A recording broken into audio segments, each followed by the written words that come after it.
अस्सलाम वालेकुम, कैसे हैं आप सब। आई होप आप सब ठीक होंगे। अल्हम्दुलिल्लाह हम सब भी बिल्कुल ठीक हैं। और आज हमारे घर जो से घर के मालिक होते हैं ना, उन्होंने एक बंदा भेजा हुआ है, बल्कि बंदा नहीं बंदी भेजी हुई है। वो इसलिए क्योंकि घर के जो मीटर्स होते हैं ना, जिसके साथ हमारे घर के हीटर चलते हैं और पानी चलता है, तो उसके बिल जो से होते हैं ना, वो कितने आने हैं, वो उसके मीटर जो से है ना वो घूमते हैं।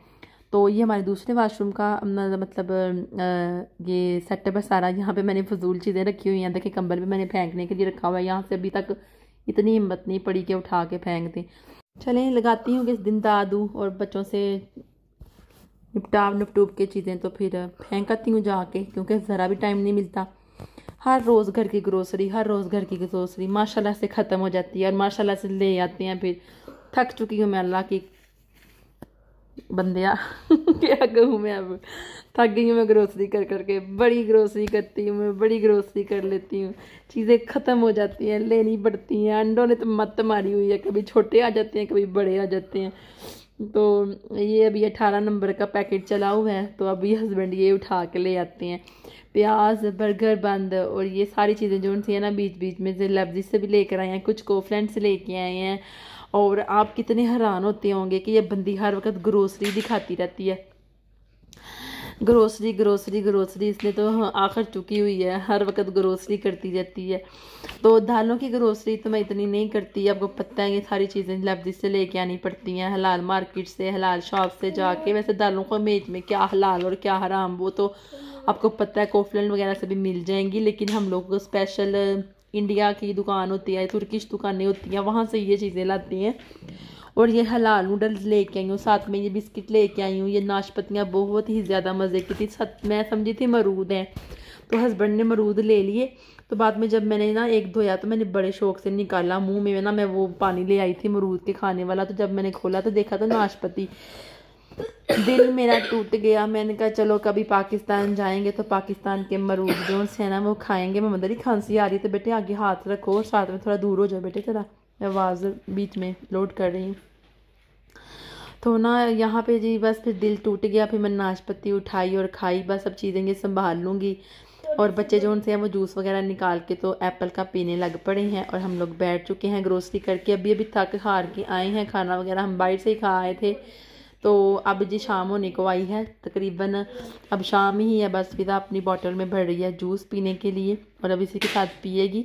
ये एप्पल का जूस होता है, ये पहले मुझे अच्छा नहीं लगता था, लेकिन अब मैं सोचती हूँ कि कभी कभी अब बंदा का दिल कुता जाता है हर वक्त चाय पी पी के भी, और माल्टे का जूस भी पी पी के कुता जाता है। तो इसलिए तो होना चाहिए घर में।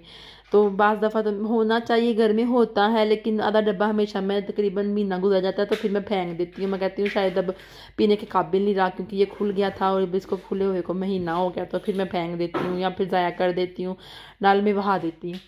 तो गोश्त वगैरह था, कीमा था, चिकन था, लेमन थे, आलू थे, बिस्किट थे, पैम्पर्स, सैंडविच ब्रेड और इस तरह की चीज़ें थी। फजर का दूध हम गाड़ी में साथ लेके जाते हैं, पाउडर मिल्क होता है वो।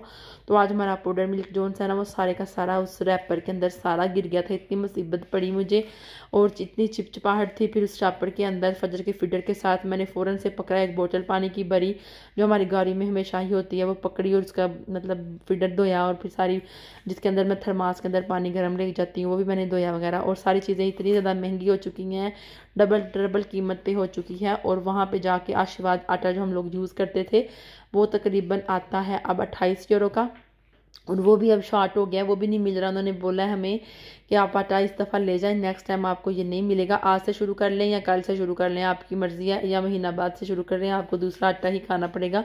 लेकिन उसके अंदर ये होता है कि सफ़ेदी ज़्यादा होती है, ऐसे मैदे मैदे टाइप लगता है और पकाने में भी दिक्कत होती है, तो चिपकता है आटा जो। लेकिन ये जो होता है ना आशीर्वाद हो जो सही रियल कनक होती है ना, ये वाला आटा होता है। दूसरा आटा भी लेके आए हैं हम और देखते हैं अब कितनी देर तक चलता है। फिर आगे माशाल्लाह से रमज़ान आ रहा है, तकरीबन आज रमज़ान को थोड़े ही दिन बाकी हैं, तो फिर हम देखते हैं क्या करना है। तो फिर ढूंढेंगे आशीर्वाद, अगर मिल गया तो ठीक है, वरना अदरवाइज़ हम दूसरा ही आटा जो है ना वो यूज़ करेंगे।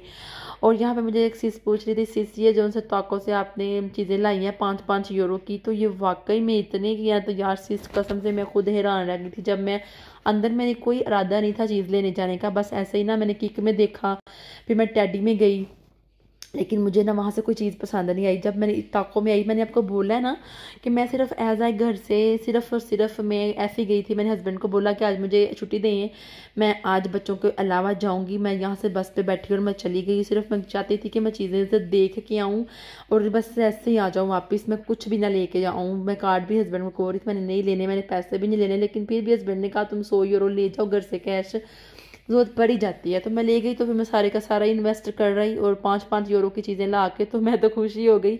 5-5 यूरो में मेरा 100 यूरो तो गया, लेकिन चीज़ों लाने का मज़ा बहुत आया। वो तो मेरी किस्मत में थी जो मुझे मिल गई हैं। ताको से 50-50 यूरो की चीज़ें 5-5 यूरो में लगी हुई थी। उसमें साइज़ नहीं थे, तो बस ऑटोमेटिकली मेरे साइज़ वहाँ पे मिल गए थे तो मैंने ले लिए। बाकी उसमें छोटे बड़े साइज़ नहीं थे, दरमियाना साइज़ था जो मैं ले आई थी अपने लिए। मुझे बहुत खुशी हुई थी। सिर्फ एक रोल ही था जिसके अंदर 5-5 यूरो थे और दूसरे रोलों के ऊपर रोल कपड़ों के जो रोल्स बने होते हैं ना वहाँ पे 10-10 यूरो भी थे, लेकिन 5-5 यूरो ने तो कमाल कर दिया। मैं खुद हैरान हुई। मैंने हस्बैंड को भी दिखाया कि इतनी महंगी महंगी पैंट्स और ये शर्ट तकरीबन 5-5 यूरो की मुझे मिली हैं, इसलिए फिर मैंने ज़्यादा उठा ली थी। तो इसलिए मुझे ये मतलब कि ऑफ़र हुई और मुझे बहुत अच्छा लगा। और यहाँ पे जब हम लोगों ने पिज़्ज़ा लिया था, बच्चों ने अपना रास्ते में ही खा लिया था, तो मैंने हस्बैंड को बोला हम घर में जाके खाएंगे। तो यहाँ पे पेप्सी सिर्फ हमारे पास सिर्फ इस टाइम एक ही पड़ी हुई है। बड़ी हैरानगी वाली बात है, अक्सर जब हमें पेप्सी की ज़रूरत होती है तो हमारे पास एक ही पड़ी हुई थी कोका ना। तो फिर मैंने कहा हस्बैंड को कि ये मैंने सारी पीनी है। तो हम दोनों आपस में लड़ रहे थे, वो मेरी तरफ से उठा के लेके जा रहे थे, तो मैंने उन्हें बोला बस एक घूंट लगवा दे, एक घूंट लगवा दे। तरले तुरले मार के मैंने ले ली। तो बाद में फिर मैंने काफ़ी ज़्यादा ही पी ली। मेरा इतना बड़ा घूंट था कि थोड़ी सी भी बची। तो अभी बस हमारे पास यही थी ना। तो बैठ के हम लोगों ने पिज़्ज़ा फिनिश किया। ये नेक्स्ट डे की बात है। बच्चों को मैंने लंच बॉक्स में, सॉरी ये हमारे ब्रेकफास्ट होते हैं, बच्चों ने लंच स्कूल से ही करना होता है, वो बच्चों को स्कूल से ही लंच मिलता है।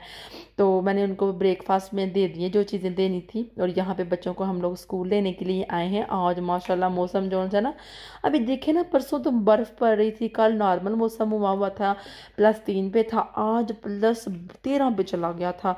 और धूप भी इतनी प्यारी निकली हुई थी। बच्चों को जब मैं कोट पहना रही थी तो कोट के अंदर ऊन बनी हुई है, तो वो इतने पसीनों पसीनी हो गए हुए थे, हैरान हो रही थी मैं। देखिए अब फजर ने कुछ भी नहीं पहना हुआ, उसने उतार दिया। वो कहती मुझे गर्मी लगती है। और मोहम्मद अली भी कहता है मम्मा मैंने नहीं पहनने। जाहिर सी बात है जब धूप निकलती है तो फिर बहुत ही मज़े का मौसम हो जाता है। अगर टेम्परेचर ठीक हो, बर्फ़ वगैरह फटाफट पिघल गई थी। जब बर्फ़ पड़ी थी साथ ही बारिश पड़ने लग पड़ी और इतना प्यारा सारा सब्ज़ा खिल उठा।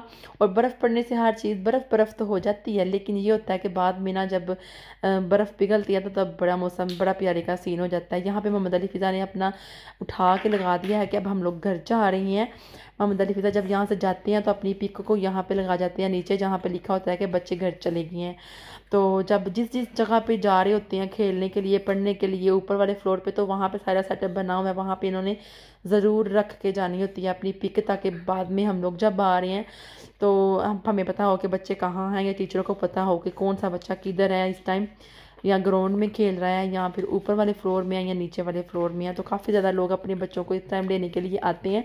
हम लोग भी तकरीबन 2 के करीब चले जाते हैं, पूरे 2 बजे हम लोग घर से निकल जाते हैं। बाज़ दफ़ा 2:30 भी बज जाते हैं निकलते निकलते, लेकिन ज़्यादा कोशिश यही होती है कि हम लोग 2 बजे निकले ताकि 2:30 बजे तक घर पहुँचे। और हस्बैंड जो से उन्होंने फिर नमाज़ वगैरह बच्चों के साथ पढ़ के तो साथ में इनके मतलब खुद काम पर चले जाते हैं। तो अगर हमारा ग्रीमा में घर होगा तो हमें बहुत आसानी हो जाएगी। हम बच्चों को 4 बजे तक भी स्कूल में छोड़ सकते हैं ताकि एक्टिविटी कर लें जो भी उन्होंने करनी है वहाँ पे, ठीक है, क्योंकि खाना तो उधर से मिल जाता है ना लंच, तो इस चीज़ का मसला नहीं है कि बच्चे भूखे रहेंगे, ठीक है। तो बस अब हम लोग घर जाएंगे। और बस जी ये था आज का हमारा सारा सिस्टम सुबह से लेके शाम तक, बल्कि 2 दिन का, ठीक है। तो पिज़्ज़ा बहुत मज़े का होता है। यहाँ पे जब मैं नई नई आई थी तो पिज़्ज़ा यहाँ का मुझे बिल्कुल भी अच्छा नहीं लगता था, मुझे पाकिस्तानी पिज़्ज़ा याद आया करता था। लेकिन जब यहाँ पे रह रही हूँ तो अब इधर की आदत हो गई है, तो अब यही पिज़्ज़ा अच्छा लगता है। तब मैं घर बनाया करती थी पिज़्ज़ा, जब मुझे इधर का पिज़्ज़ा पसंद नहीं था। तो अब मैंने घर कभी नहीं बनाया, हमेशा मैं इधर से पिज़्ज़ा लेके खाती हूँ और वो बहुत ही मज़े का लगता है। अब जब पाकिस्तान से होके आएंगे तो पता चलेगा कि फिर टेस्ट में क्या तब्दीली आती है और फिर कितने महीने हम लोग पिज़्ज़ा नहीं खाते इधर का। मैंने बड़ा सोचा था, हस्बैंड कह रहे थे कि पिज़्ज़ा जोन से है वो इटली की पैदाइश है और यहाँ का पिज़्ज़ा ठीक है बस, लेकिन इटली का पिज़्ज़ा जोन से ना जाहिर सी बात है वो उधर की पैदाइश है, तो जब उधर हम इटली जाएंगे तो ज़रूर वहाँ पे जाके पिज़्ज़ा ट्राई करेंगे। और मैं गर्मियों में हमारा इरादा है इटली जाने का, घूमने फिरने का। और यहाँ पे आज मैं पहली बार अपनी गाड़ी के सबसे लास्ट पे बैठी हूँ, ताकि बच्चों से मैंने बोला है मैं आप सबसे नाराज़ हूँ, बस मैंने ऊपर ऊपर से नाराज़ कहा कि ना, तो मैं पीछे बैठ गई थी, बस मैं इंजॉय करना चाहती थी पीछे बैठ के कैसा लगता है। तो बस ये है कि पीछे बैठ के ना दचके बड़े लगते हैं। फजर आने लगी थी पीछे, तो मैंने उसको बोला, मैंने डांट के उसको बोला इधर ही बैठ जा, पीछे आओगी तो फिर मैं तुम भी संभालूंगी या फिर इंजॉय करूंगी। होता है कभी कभी इस तरह की क्रेविंग होती है कि बच्चों को कहती हूँ कि आराम से आगे ही बैठ जाओ। तो वैसे सारे सबसे आगे फ्रंट पे मैं बैठी थी। अब देखिए फ्रंट के आगे कोई भी नहीं है। अरफान ने उधर ना ईसा को बिठा लिया हुआ है ताकि वो मेरे पास ना आए, तो इसलिए भी मैं पीछे बैठ गई थी। और बस ये शॉपिंग हम लोगों ने कर ली है। बस इस तरह शॉपिंग होती रहती है। जब ईद आनी है तो तब हमें इतना नहीं होना कि हम लोग कर लें, लेकिन आगे पीछे मैं कोई ना कोई चीज़ खरीदती रहती हूँ। जब ईद आनी है तो स्पेशल जाना पड़ना है, तो तब मुझे बड़ी अजीब सी आवाज़ारी होनी है, क्योंकि एक्साइटमेंट कोई नहीं ना होती इधर कि हमें कौन सा किसी ने देखना है, यहाँ पे कौन है, हमारे कौन से यहाँ पे रिश्तेदार हैं जिन्होंने हमें कपड़े नए पहने हुए देखना है। कोई बात नहीं, जो पहले के लिए हुए हैं अगर वही नहीं यूज़ किए तो वही पहन लेते हैं। इस तरह की सिस्टम होता है सारा। तो फिर ठीक है, अब ना मैं घर आ चुकी थी, तो ये शाम का टाइम था, तकरीबन रात के 6 बज रहे थे। तो मुझे ना क्रेविंग हो रही थी कुछ खाने की, तो मैंने फटाफट से ना 2 ब्रेड लिए, उसके ऊपर एक के मायोनीज़, एक के ऊपर केचप लगाई और टमाटर रखे, और यहाँ पे एक सलामी रखी। ये हलाल सलामी है, मैंने तुर्किश मार्केट से ली थी, ठीक है। और सलामी कह सकते हैं, पता नहीं इसको क्या कहते हैं, मुझे इसका नाम नहीं पता। सलामी तो दूसरी होती है जो गोल में लंबी सी होती है, उसको काटना पड़ता है। ये इस तरह इसके ना स्लाइस से बने होते हैं, तो ये गोश्त ही होता है ना। साथ में उस पर मैंने अंडा रखा और कट मारा, और ये ब्राउन ब्रेड मैंने लिया। देखिए बड़ा मज़े का टेस्ट आएगा था इसका। साथ में मैंने चाय बनाई थी। मैं कोका भी पी सकती थी, लेकिन फिर मैंने कहा नहीं, मैं ना ऐसा करती हूँ, चाय बना लेती हूँ। पेट में ना दर्द सी हो रही थी, तो मैंने कहा कुछ गर्म चाहिए खाने के लिए, तो बस फिर मैंने अपने लिए ये बना लिया। और बच्चे कह रहे थे मम्मा हम लोगों ने क्या खाना है, हमें भी कुछ दो। मैंने कहा तुम लोगों को सैंडविच बना दूँ। उन्होंने बोला नहीं, हम लोगों ने सैंडविच नहीं खाने, हम लोगों को रोल बना के दो। टीवी में पता नहीं कौन बच्चा था जो रोल खा रहा था। तो फिर मैंने इनको ऐसा किया, मेरे पास कबाब पड़े हुए थे, तो मैंने इसको कबाब को सेका थोड़ा सा, और एक मैंने रोल लिया जो मैं तुर्किश दुकान से ही लेके आई थी, शॉप से ही ना। अब मैं ये बैठ के खा लूँगी। अब खाने के बाद मैंने बच्चों को बोला, बच्चों ने उसी वक्त कह दिया था मामा हमने कुछ खाना है। मैंने कहा बेटे आराम से मुझे खाने दो, बाद में आपकी बारी आती है। तो फिर मैं आराम से यहाँ पे बैठ के खाने लग पड़ी थी। और बच्चों के लिए मैंने जो सा ना रोल जो सा ना ऊपर गर्म होने के लिए रख दिया था, कीमे का रोल। तो बस इसके ऊपर रोटी के ऊपर मैं जो सी थोड़ी सी केचप लगा दूँगी, मायोनीज़ लगा दूँगी। तो फिर मैं इसके ऊपर ना इस तरह मैंने कबाब जो सा ना बड़े मज़े का मिलता है। ये कबाब बने बनाए कबाब रेडीमेड है, ये हमें पाकिस्तानी दुकान से मिले थे। इसके अंदर 12 पीसेज होती हैं, 13, और ये तकरीबन 10 या 9 यूरो का आता है, ठीक है। और 13 पीसीज होते हैं। और हम लोग ऐसे ही ना कभी कभी इसको ना ऐसे ही तल के ना थोड़े से हल्की से ऑयल में फ्राई करके ना, तो इसको हम केचप के साथ खा लेते हैं, बहुत मज़े के लगते हैं। लेकिन मुझे लगता है इतने हेल्दी नहीं होते हैं, हम लोगों को घर बना के खाने चाहिए, पता नहीं कब के स्टोर हुए होते हैं, तो इसलिए फिर मुझे शक में थी ये मैं। चलें जी, मिलती हूँ नेक्स्ट वीडियो में। अगर वीडियो अच्छी लगी हुई तो लाइक कर दीजिएगा, सब्सक्राइब कर के जाइएगा। मिलती हूँ नेक्स्ट वीडियो में। टेक केयर, अल्लाह हाफिज़। और आप सबको मेरी तरफ से एडवांस में बहुत सारा रमज़ान मुबारक। आने ही वाला थोड़ा